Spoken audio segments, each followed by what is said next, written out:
Porque la cosa es, efectivamente, hola, ¿y cómo hacemos para acabar con esta vaina? Con esta vaina que acabo de plantear, que no es fácil, de una complejidad terrible. Para que se acabe la vaina, un título, un libro lindísimo que recogió un legado de Aurelio Arturo en ese poema de La Moral Sur, que se llama Colombia, el país donde el verde es de todos los colores, así se llama el libro. Y hay uno fabuloso para entender esto también en el mundo de la escuela, que se llama La Escuela de la Noche. Bueno, y un montón de cosas, ahí está, desde la franja amarilla, decía estas mismas cosas. Entonces, yo lo que creo es que desarrollo este legado histórico colonial, neocolonial, que nos genera cierto escepticismo y que no nos deja afianzar el lugar de la esperanza, ha generado lo que se dice ahí, una especie de reducción y simplificación del conflicto. Y voy a decir eso, entre diálogo, tradición y desconfianza colectiva, que es mi lectura. Aquí hay esfuerzo por dialogar, pero hay una traición siempre que se termina el diálogo.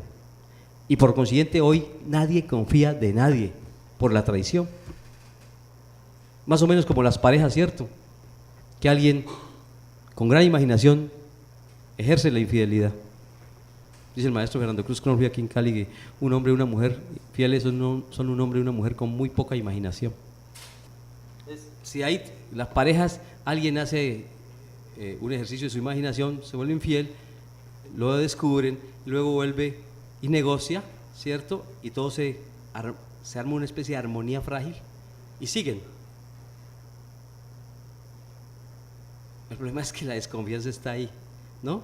Y entonces la llama al celular van a ser mucho más, ¿no?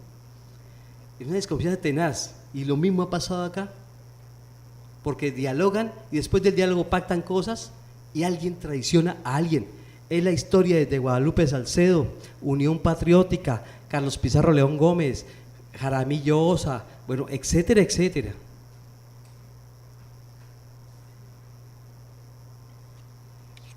Creo que en este esfuerzo hay una especie de militarización y una práctica contrainsurgente que reduce la complejidad del conflicto. Entonces, toda la práctica contrainsurgente, el conflicto es igual a guerrillas de primera y segunda y tercera generación. Y lo que impera en el país es una política contrainsurgente y se ataca un problema, pues ataca el 10%, el 20% del problema del conflicto, como lo he intentado señalar acá. Segundo, hay una reducción de la violencia, esto lo tomé de Estanislao Zuleta. La violencia para muchos en el país es todo lo que hiere y mata. Se reduce la violencia a todo lo que hiere y mata. Además, ¿por qué? Porque en el mundo de los décadas del 80 y el 90 facilitaba mucho el trabajo de campo de los violentólogos. Uno iba y pedía, ¿cómo se llama esto? Salud, ¿dónde van los cadáveres? Ayúdeme ahí. Medicina legal. Y le dan la estadística. Es muy fácil hacer la lectura así. Eso facilitó mucho el trabajo de campo, la reducción de la violencia a todo lo que hiere y mata, que instauró esto que llaman los ritos y las prácticas de persecución o eliminación del contrario. 3. Una práctica histórica más o menos perversa. La negociación se ha hecho para derrotar al enemigo y no para encontrarle soluciones al problema planteado. ¿Cuál es el problema planteado? El modelo de exclusión, de negación y de restricción de la democracia. Ese es el problema. Se negocia para derrotar al otro y cuando lo estamos derrotando le empezamos a quitar. Cuando una guerrilla existe como guerrilla e instiga y embiste al poder, es porque tiene que ver con el poder, va por el poder. Por eso hay que dejarlos que se sienten como congresistas, como senadores, como representantes, porque la pelea era por el poder. Ahora tengo que admitir que en el año 64 las FARC nacen como un proyecto agrario revolucionario local y no le paran bolas. Adivinen quién no le paró bolas. Creo que era un presidente de allá donde yo vengo, Godo además, y miren lo que hizo, ¿cierto? Casi 40.000 hombres en armas en su mejor momento y, como yo dije alguna vez en otro escenario en Ecuador, son tantos hombres armados, desarmados y hasta desalmados, porque todo encontramos ahí. O sea, también las guerrillas como las comunidades no son internamente heterogéneas y contradictorias. Es un principio de la investigación sociocultural muy chévere conveniente para los psicólogos también. Las comunidades, los que hacen psicología comunitaria, las comunidades son internamente heterogéneas y contradictorias. Y así hay que verlo. No, los indios piensan que la naturaleza… No, señor, allá hay gente que no piensa eso. También lo ven como un recurso productivo, como un factor de producción, como diría el lenguaje de la economía política. Eso fue lo que pasó. Vencerlo y no habilitarlo como sujeto y como ciudadano para que nos ayude a movilizar un proyecto de nación inclusivo. Y entonces empezamos a buscar esto. ¿Cuáles son los males de nuestras pestes? Ya la mencioné de entrada. Y esa lectura que dice William Ospina tiene que ver con eso y no lo voy a releer. Nuestra pregunta hasta aquí es cómo negociar. Yo coloco negociar porque es lo que la gente habla todos los días. A mí negociar no me gusta. Negociar viene de negocio, ¿no? Eso es una cosa entre compradores y vendedores. Y a mí me parece que eso no debería, hasta el lenguaje me parece inapropiado por ahí. Pero bueno, ¿cómo negociar un sistema y una manera de gobernar que cierra las puertas a todo el que no pertenece a ese proyecto? ¿Cómo hacer para negociar ese tipo de sistema? Hay que abrirlo.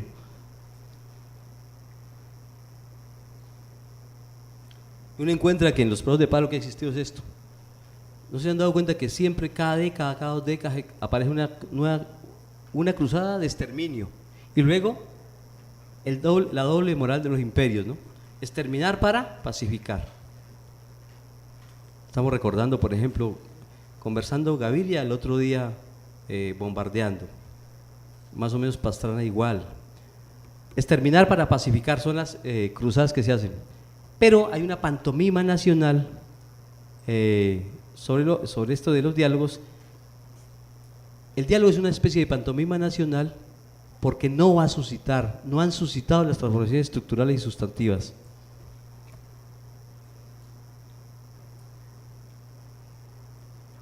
Y se ha movido así. Dialogamos y traicionamos. Usted sabe que todo imperio tiene una doble moral.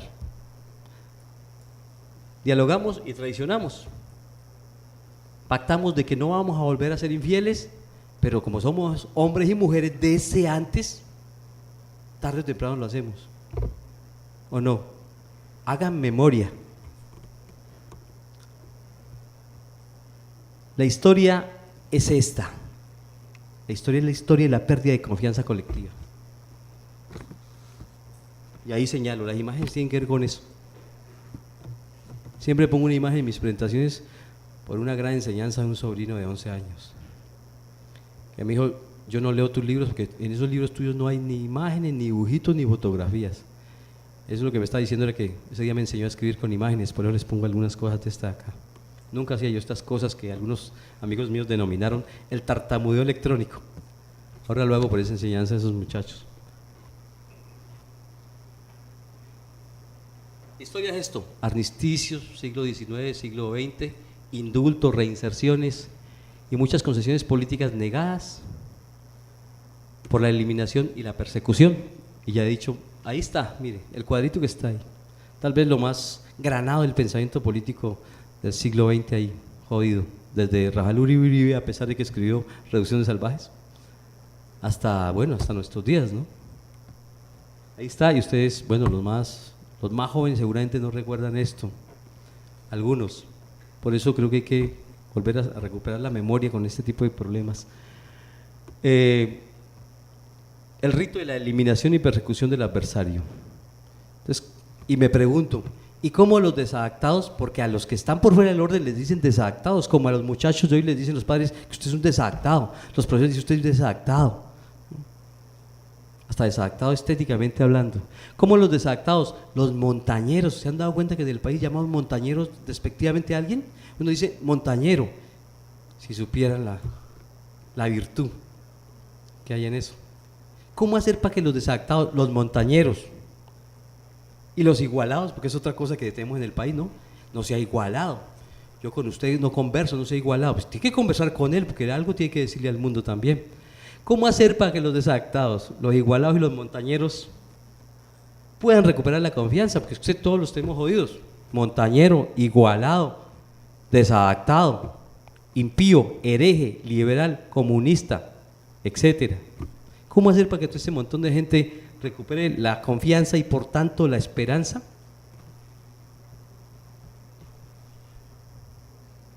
¿Qué hacer frente a ese tipo de conflicto complejo? Uno, lo que he dicho aquí es que es estructural también, he dicho complejo, estructural y de largo aliento frente a esta élite anacrónica. Usted la pueden coger desde La Guajira hasta Pasto, que es igualita. Élite anacrónica que odia y elimina al interlocutor.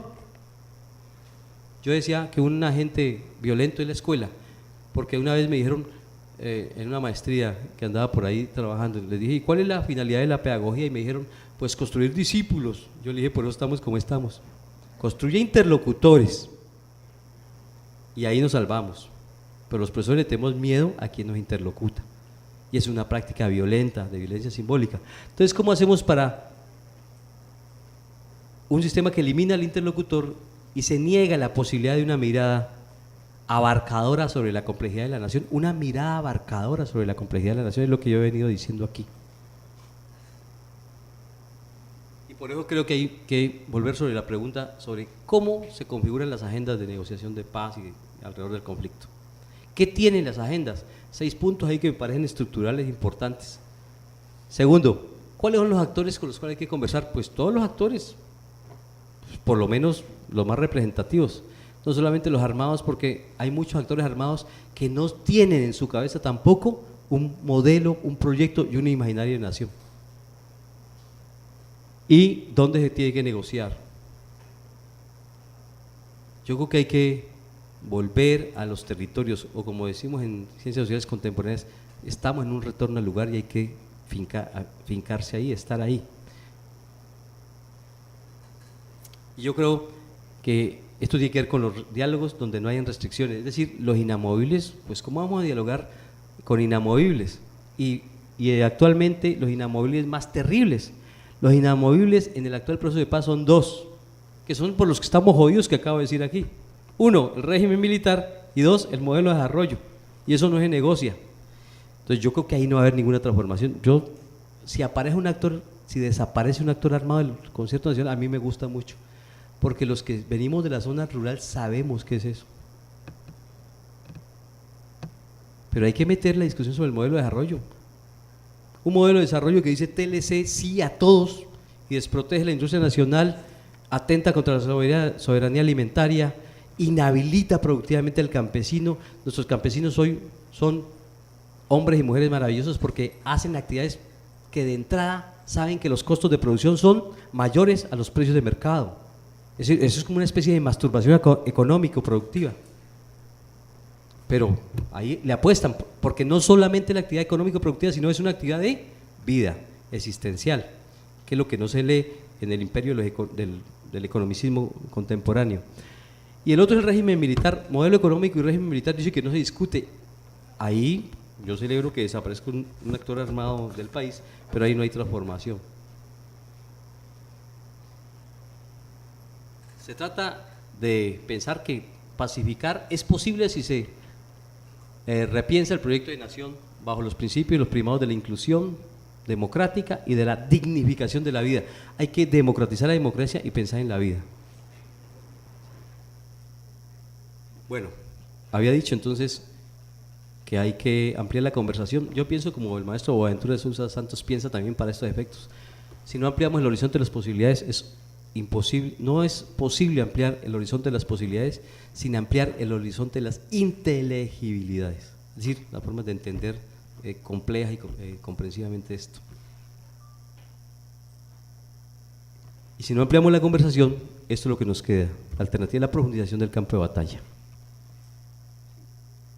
Bueno, paz es más o menos esto y con esto termino. Paz en un país como esto es pensar que el lugar de la esperanza tiene que ver con esto, es hacer unas apuestas por derrotar la muerte mediante la alegría, la rebeldía, la libertad y la vida, es decir, armar un horizonte para consolidar mejores tiempos, con mejor salud, felicidad para siempre, más comida caliente para todos y para todas, y claro, más rumbas sabrosas para todos, más de todo lo bueno para todos y para todas. Muchas gracias.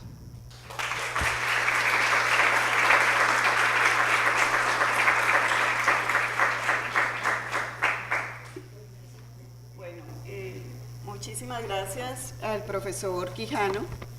Yo creo que nos ha aportado elementos muy importantes, muy significativos para que reconozcamos cuáles son las bases estructurales del conflicto, pues todo lo que tiene que ver con los contextos y los elementos de contexto político, sociales y culturales. Yo creo que los 3 segmentos que él nos desarrolló nos crean muchas inquietudes. La idea es que sigamos como pensándonos, cuestionándonos sobre eso, como ciudadanos, pero también por supuesto en nuestro rol como psicólogos.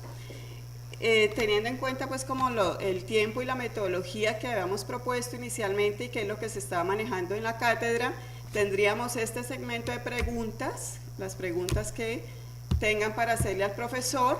El profesor pues desarrollará de acuerdo pues a una modalidad es que nos las puedan pasar, o si no, el que quiera venir hace la pregunta, se presenta de dónde viene y hace su pregunta. Bueno, muy buenos días. Yo soy Francisco Restrepo de la Universidad Libre. Primero que todo quiero agradecerle al profesor, ya que es la primera vez que escucho de él y la verdad me ha parecido muy fascinante la cátedra con él. Quiero centrarme en 2 palabras: patriotismo y nacionalismo. Entre comillas, obviamente, ya que mi posición sobre estas 2 palabras es como muy irrisoria en este país, ya que hablamos de nacionalismo, pero decimos que nos falta nacionalismo al no apreciar lo que tenemos, pero lo que tenemos, como decía el profesor, son costumbres que nos han traído del exterior. Y patriotismo, creo que está como muy mal entendida esa palabra, ya que vemos como patriotismo apoyar a un equipo de fútbol por encima de la problemática del país, o preocuparnos más por la lesión de un deportista que por las miles de víctimas que hay en este país. O simplemente hay una frase que me pareció muy cómica, que es: ser joven y ser revolucionario es antibiológico, pero venía con, no voy a decir el partido político, solo voy a decir que es amarillo. Entonces, o sea, me pareció muy, o sea, siempre he dicho que nos consideramos patriotas por ser o de un color o de un partido, pero en realidad son como el mismo personaje, solo que maquillado con un estilo irrisorio diferente. Mi pregunta es: ¿qué piensa usted del patriotismo y el nacionalismo? Si está en contra, si está a favor, el por qué, y si está en contra, una opinión de cómo usted o cómo planteará usted una forma de, no sé cómo explicarlo, de una forma como de tratar de cambiar esto, como de tratar de como mostrar, o sea, una opinión suya de cómo mostrar, obviamente si está en contra, de cómo mostrar a la gente o a nosotros o los jóvenes en la educación de los males que tienen estas 2 palabras, que para mí pues son 2 palabras que son como una especie de enfermedad. Muchas gracias. Bueno. ¿Ya? ¿O hacemos otras? ¿Alguien por aquí tiene alguna? Bueno, ahí mientras se anima alguien, Francisco, gracias. Bueno, estas 2 cosas se han reanimado en las últimas décadas, ¿no? Porque muchos, sobre todo dirigentes políticos, las han incorporado. Su proyecto patriota, su proyecto de reivindicación de la patria, ojo, y de refundar la patria. El proyecto patriota también, independentista, era una apuesta particular, pero ya dije, el proyecto independentista era una apuesta rarísima, ¿no? Era patriotas que iban tras las buenas maneras de la razón imperial. Por eso, pues, tenemos lo que tenemos, ¿cierto? Hay algunas imágenes que intentan dar cuenta de eso. Entonces incorporaron el cuento de la patria, el cuento del patriotismo y el cuento del nacionalismo, pero habría que ver qué significa todo ese tipo de cosas. El nacionalismo es un proyecto que apeló históricamente a la movilización social y al discurso popular para la defensa de intereses de la clase dominante.